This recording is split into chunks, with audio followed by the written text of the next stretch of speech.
Hey, today on Animal Quests, I've put together encounters where TikTokers encounter dangerous animals. From a quiet maintenance road along the edge of the Everglades, where a young woman reached toward a rattlesnake with her bare hand, to a small elephant sanctuary in northern Thailand, where one step past the market boundary ended everything.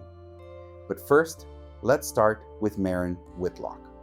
It was February 27, 2021, and the early morning air along the outer edge of the Everglades in southern Florida carried the dry, mild coolness that only arrives in that region during the narrow window of winter.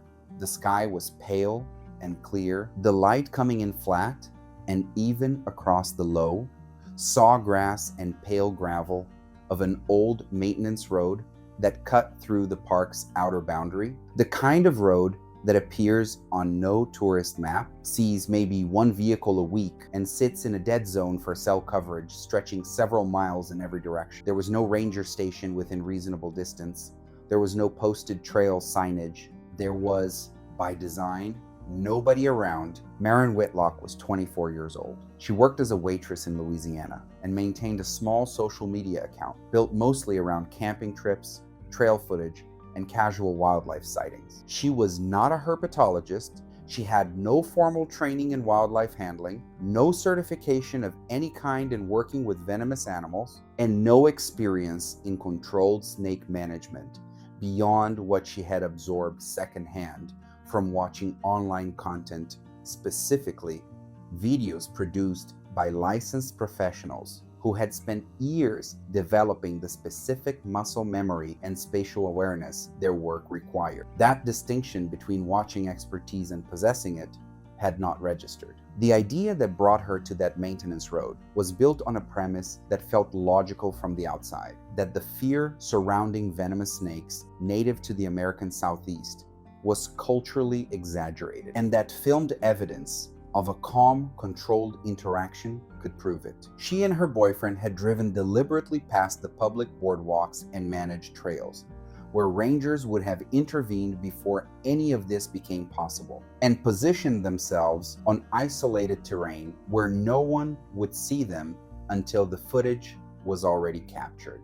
I'll be honest, the moment I heard they actively avoided the rangers to do this, I stopped seeing it as a mistake and started seeing it as a decision. A decision made by someone who had already overruled every system designed to protect her. The eastern diamondback rattlesnake is the largest venomous snake species native to North America.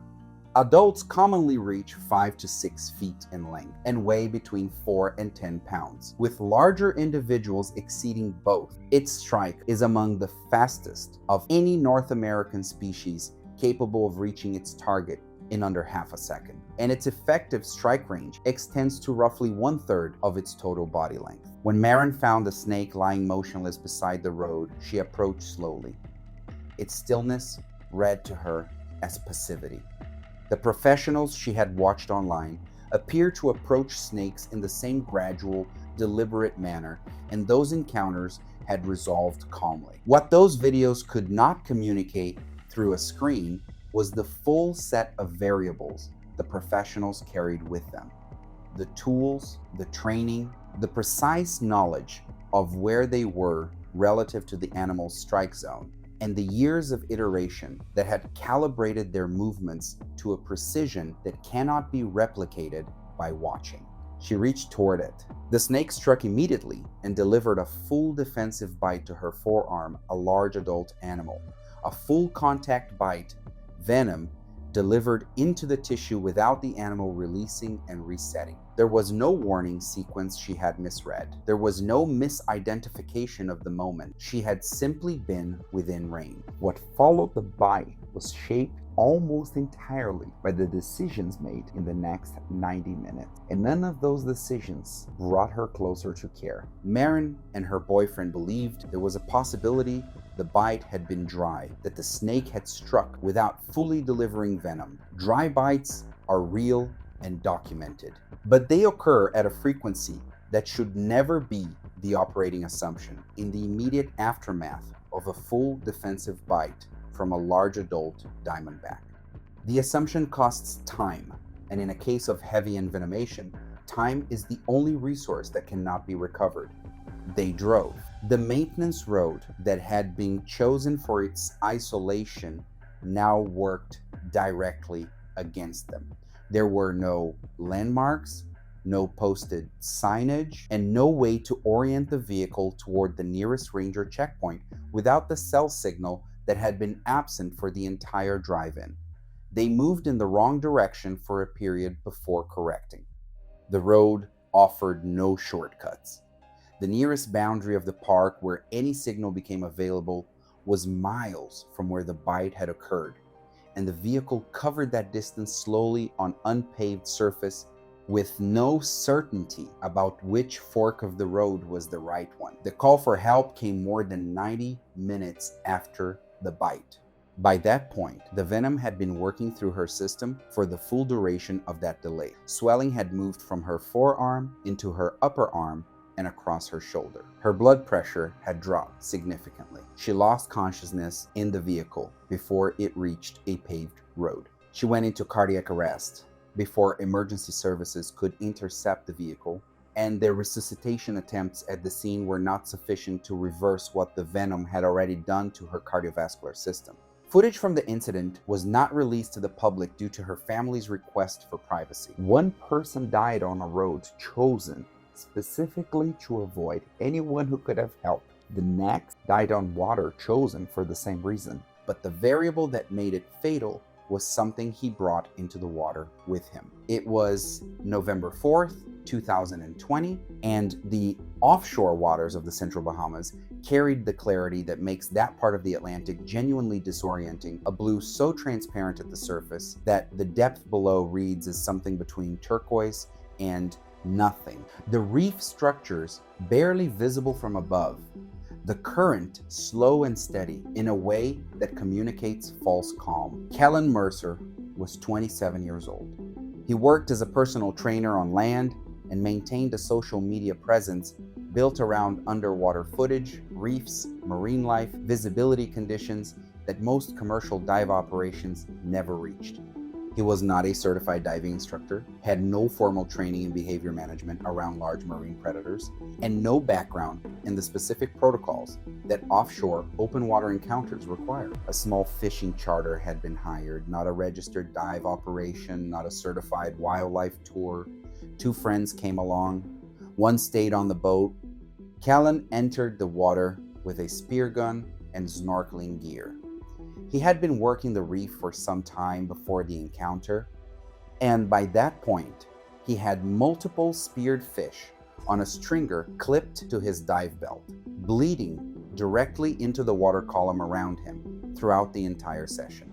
Oceanic white-tip sharks are open water predators. They are not reef ambush animals, and they do not confine their range to shallow coastal zones. What draws them reliably is blood dispersal in open water, the chemical signature that travels through current and produces directional orienting behavior in the species at significant range. Their sensory systems are calibrated specifically for blood in open water. Kellen became aware of the shark when it appeared below him, circling at depth. He did not exit the water. He repositioned to film the animal from closer range, continuing to spearfish as he did. I genuinely don't understand the logic of staying in the water at that point, let alone swimming toward it. Each movement he made narrowed the distance the shark had been using to evaluate. At a certain proximity in open water, with that much blood signal present, that evaluation ends. The shark made a single powerful bite to Kellen's upper thigh. The thigh is dense with blood vessels.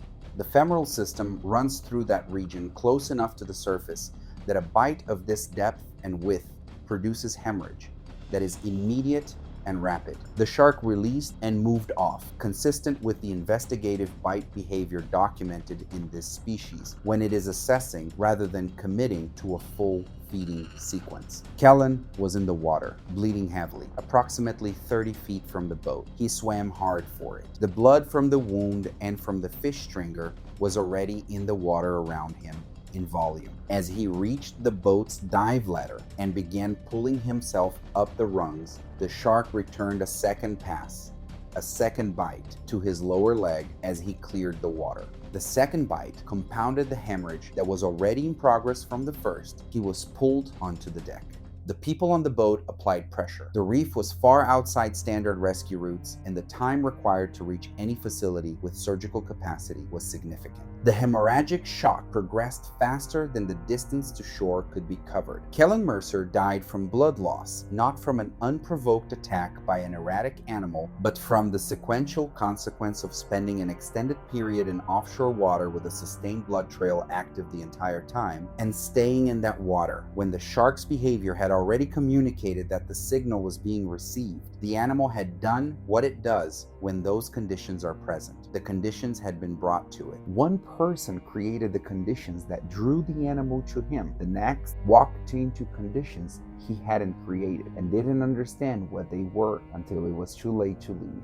It was July 19th, 2019. And the northern Mozambican bushland in deep midwinter was dry in the absolute sense. The grass bleached and brittle, the soil hard underfoot, the vegetation reduced to a gray-brown palette that stripped the landscape of depth. The air was clear and cool in the morning, the kind of clarity that gives the illusion that everything for miles in every direction is visible and therefore known. It is not a landscape that announces its dangers. It keeps them in the vegetation. Briggs Ellery was 30 years old. He was a freelance videographer on social media, known for short wildlife documentary content that positioned itself between news and entertainment.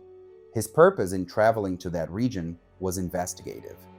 He intended to document the operations of illegal ivory trafficking in a way that footage from organized conservation groups had not. He had arranged access through local contacts who presented themselves as experienced bush trackers, men who knew the terrain, knew how elephant herds moved through it, and were willing to demonstrate that knowledge on camera. He did not realize they were poachers until several hours later, when the rifles came out of the bags. African elephants are the largest land animals on Earth. Adult bulls stand between 10 and 13 feet at the shoulder and weigh between 10,000 and 13,000 pounds. They are not territorial in the fixed sense, but matriarchal herds are highly protective of young animals, and a wounded individual within a herd produces a collective threat response across the entire group. By the time the situation became legible to Briggs, there was no clean exit. He was hours deep in remote terrain with men he now understood to be operating outside the law, in an area with no marked trails, no communication signal, and no ability to separate himself from the group, without navigating terrain he did not know alone. I'll say this plainly. The moment those rifles came out of the bags, the only reasonable move was to stop moving entirely. Not document, not retreat, slowly. Stop, stay low, and wait. There was no version of keep filming that ended well from that position. When the poachers located the herd, they opened fire, targeting a mature bull. The shot wounded a different animal, an outcome experienced illegal hunters accept as a variable, and one that produces, without exception, a panic response across the entire herd. Briggs attempted to continue filming during the retreat. In dense vegetation, with a panicked herd dispersing in multiple directions, his position relative to the group became unclear to him and to everyone else. He became separated in the bush. An elephant, moving through the vegetation during the dispersal, encountered him in open terrain with no cover available and no distance to close before the outcome was decided. The poachers left immediately to avoid law enforcement response to the gunshot. They did not stop to determine what had happened to him. Rangers responding to reports of gunfire in the area later found Briggs. The injuries documented were consistent with being struck and trampled by a large elephant, the kind of physical record that leaves no ambiguity about what happened or the force involved. Footage from the camera was kept by authorities for further investigation.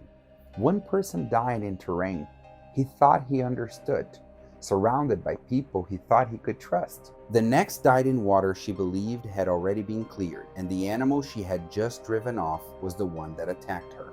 It was March 8, 2022, in the Northern Territory of Australia in early autumn, carried the particular humidity that lingers after the wet season. The air thick and warm, even in the early morning hours. The ground soft in low areas. The shallow waterways connecting billabongs to tidal channels still high from the season's rainfall. The light just after sunrise gave everything a flat, clean quality that made the water look shallow, still, and transparent. It was none of those things. Tessa Norwood was 26 years old. She worked remotely in digital marketing and maintained a travel account built around tropical destinations, scenic swimming locations, and drone footage of landscape. She and a small group of friends had traveled to a flooded billabong connected to tidal waterways after an informal recommendation, the kind that passes through hostile common areas and casual conversations without any formal. The verification described the water as clear and worth filming. They had arrived before other visitors to capture uninterrupted footage. Saltwater crocodiles are the largest living reptile species on Earth. Adult males in northern Australia regularly reach 16 to 18 feet in length and exceed 1,000 pounds. They are ambush predators with no behavioral tendency to announce their presence before an attack. Tessa spotted a large crocodile resting at the waterline. She approached it directly, loudly, with a paddle extended, and the animal slid back into the water and submerged. The group interpreted this as the crocodile vacating the area. This is the part that genuinely unsettles me every time I look at a case like this, because the logic of "it's gone" requires the crocodile to have exited the water and moved somewhere else entirely. A saltwater crocodile in its own waterway does not leave because someone shouted at it. It goes under. That is worse. The crocodile had not left. It had submerged in the shallows adjacent to where it had been resting. A textbook behavioral response to disturbance in this species. And it had repositioned silently beneath the surface with an unobstructed line to the water's edge. Tessa, satisfied that the animal was gone, moved toward the shoreline. The attack launched from directly below the waterline, the explosive surface lunge saltwater crocodiles use at the water's edge, powered by the hind limbs and tail in a single thrust that brings the full body weight of the animal into contact with the target faster than any person can register what is happening. The same animal she had driven off the bank was the one that grabbed her and pulled her into the water. Once in the water, it performed a death roll, the rotational movement used by the species to subdue prey too large to swallow the whole, generating force. That causes structural damage no human can resist or absorb. Emergency services were contacted by the remaining friends almost immediately. Response time to that location required significant travel through terrain that is not quickly accessible. By the time recovery operations were underway, the outcome had already been determined in the water. Wildlife officers who assessed the scene afterward described the behavioral sequence as entirely standard. A crocodile disturbed at the waterline, submerging and attacking from below is not an anomaly in Northern Territory saltwater habitat. It is one of the most consistently documented patterns in the incident record for this species. One person walked to the edge of the water she believed she hadn't been cleared and found it hadn't. The next died in a controlled space, one that looked nothing like a reckless setup, because it wasn't one. It was August 31st, 2021, and the rural property in Queensland, Australia, that Ainsley Hawthorne had traveled sat several hours from any major hospital, a fact that existed in the background of the day's planning, the way facts about remote locations always do, acknowledged in the abstract. never factored into operational decision-making in any practical sense. The property was a private residence on a large rural lot, ordinary in every visible respect, from the road, a house, cleared land, and a detached garage set back from the main structure. What made it something other than ordinary was behind the garage's side door. Ainsley was 25 years old. She ran a reptile-focused social media account around educational content, primarily built around the appeal of animals that most people consider dangerous. She had been invited by a private keeper she had connected with online, not a casual hobbyist, but a person who held the permits required under Queensland law to keep highly venomous reptiles and had maintained the collection for years without a serious incident. Transfers were carried out using standard snake hooks, secure shift containers, and a routine he had performed dozens of times before. The garage had been converted into a dedicated keeping space, enclosures along the walls, climate management, organized equipment, a serious private setup built around the requirements of the animals in it, not around convenience. Visitors were kept outside the garage during any handling or transfer, reducing the number of variables in the space while venomous snakes were being moved. That protocol had held without issue every time it had been applied. The coastal taipan is one of the most venomous snakes in the world, not the most widely recognized, but well understood among private keepers who work seriously with Australian elapids. Adults commonly reach 6 to 7 feet in length. They are fast-moving, quick to defend, and capable of delivering a venom load that progresses with a speed very few other species match. The venom is primarily neurotoxic, attacking the nervous system in a way that produces paralysis and, without rapid and appropriate treatment, cardiac arrest. On that morning, the keeper was performing a routine transfer, moving the taipan from its primary enclosure into a secondary shift container while he cleaned. He asked Ainsley to step out of the garage and wait near the side door while he completed the move. This was the correct instinct, and it was consistent with how he had always handled visitors on the property. It narrows the variables. It had always been sufficient before. The transfer did not go as expected.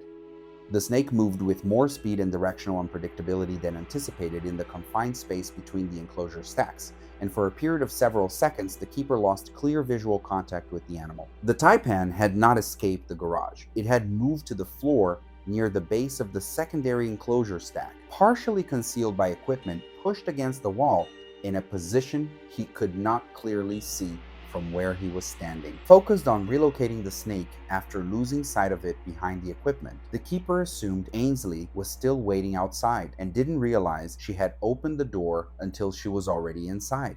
The pause in activity from outside the door had read to Ainsley as the transfer being complete. She opened the side door and stepped back into the garage. I keep coming back to those few seconds because that is what all it was. The keeper loses visual for a moment. His attention goes entirely to finding the snake, and the door opens. There's no dramatic cascade of failures here. There's just a gap in communication at the worst possible moment, in a space with nothing in place to prevent it from mattering. The taipan was on the floor in the path between the door and the enclosure stack. Ainsley was moving into the space with no awareness that the transfer was still in progress. The distance closed. The snake, positioned defensively near the base of the enclosures, bit her on the lower leg and retreated beneath the equipment. The bite was not immediately recognized for its full severity. Taipan envenomation does not always present with immediate, dramatic, visible symptoms. The neurotoxic process is internal and progressive, and the first minutes can feel deceptively manageable. The keeper recognized the species and called for emergency services as quickly as the situation became clear. The property was hours from the nearest facility with anti-venom capacity. That distance had been an abstract background fact all morning. From the moment of the bite, it became the determining variable in everything that followed. By the time Ainsley reached medical care, the neurotoxic progression had moved beyond the stage where standard intervention could reverse the damage. One person died from contact she never saw coming, in a space where the only thing between her and the snake was a word that didn't get said in time. The next was on open water, in full daylight, with 2 other people nearby, and what ended, it wasn't an attack anyone anticipated. It was a capsize. It was October 12, 2019, and the Okefenokee Swamp in southern Georgia carried the flat stillness of a southern autumn day. The air just cool enough to be comfortable on the water, the cypress trees still holding most of their color, the surface of the slow interior channels so calm and dark that reflection and depth became indistinguishable. Brenna Hollis was 28 years old. She maintained a travel-focused social media account and regularly documented kayaking trips through wetlands and river systems. She and 2 friends had rented kayaks from a small local outfitter and entered the swamp on a paddle trail that saw almost no other traffic on weekday morning. The selection was deliberate, uninterrupted footage, no strangers in the frame, the kind of unmanaged wilderness corridor that produces better visual material than the route's guided operations. And they were not accompanied by a guide. They had received no specific briefing on current wildlife conditions in that section of the swamp. The American alligator is a large reptile. Adults in Georgia commonly reach 9 to 12 feet in length and weigh between 400 to 600 pounds. They are not pursuit predators. In open conditions, with room to move, they are more likely to slide away from human presence than toward it. In the water, the behavioral dynamic shifts entirely. The section of trail Brenna was paddling moved through a narrow interior channel where submerged root masses and cypress knees extend into the waterway at and below the surface. These obstructions are not marked. They are not visible from a seated position in a kayak until contact is already occurring. Brenna's kayak struck a submerged root mass on the channel's edge with enough force to throw her weight sideways. The kayak capsized and she entered the water. She entered the water in a section of channel where an alligator had been resting in the shallows, invisible below the tan and dark surface, entirely motionless, with no prior indication of its presence. The sudden entry, the splash, the surface disturbance, a person thrashing in the water column, registered as exactly the kind of stimulus that produces a reactive bite in an animal that had been still a moment before. The alligator bit her arm and initiated a death roll.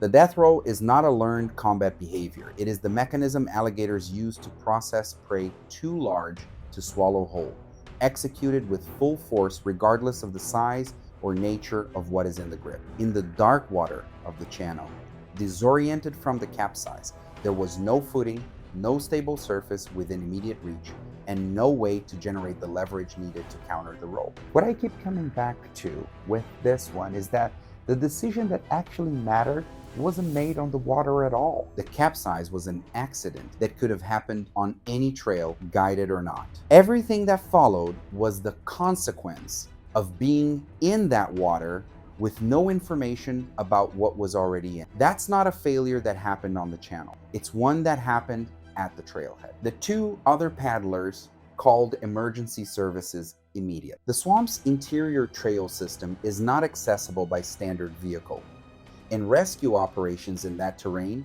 require watercraft and significant travel time from the nearest entry point. Recovery teams located Brenna after an extended search. The injuries documented were consistent with a full-force alligator attack and subsequent drowning in the dark water of the interior channel. One person died because an accident put her in the water without warning. The next could see exactly what she was approaching and crossed the line anyway. In the few seconds nobody was watching. It was May 21st, 2022, and the morning at a small elephant sanctuary in northern Thailand had already moved through its earliest hours. The feeding routines, the structured visitor activities that define the operational schedule of properties like this one. The sanctuary was a modest working facility, not a resort attraction, the kind of place that runs on small group visits, informal word-of-mouth referrals, and the daily management effort of a small permanent staff. Delaney Ashcroft was 23 years old. She worked as a barista and traveled through Southeast Asia with a group of friends, maintaining a social media account with around 5,100 followers, populated with travel clips and scenic footage. She had paid for a standard sanctuary visit, the structured format where visitors interact with elephants in designated areas under direct handler supervision. The experience was not undersold to her. It was exactly what it was described as.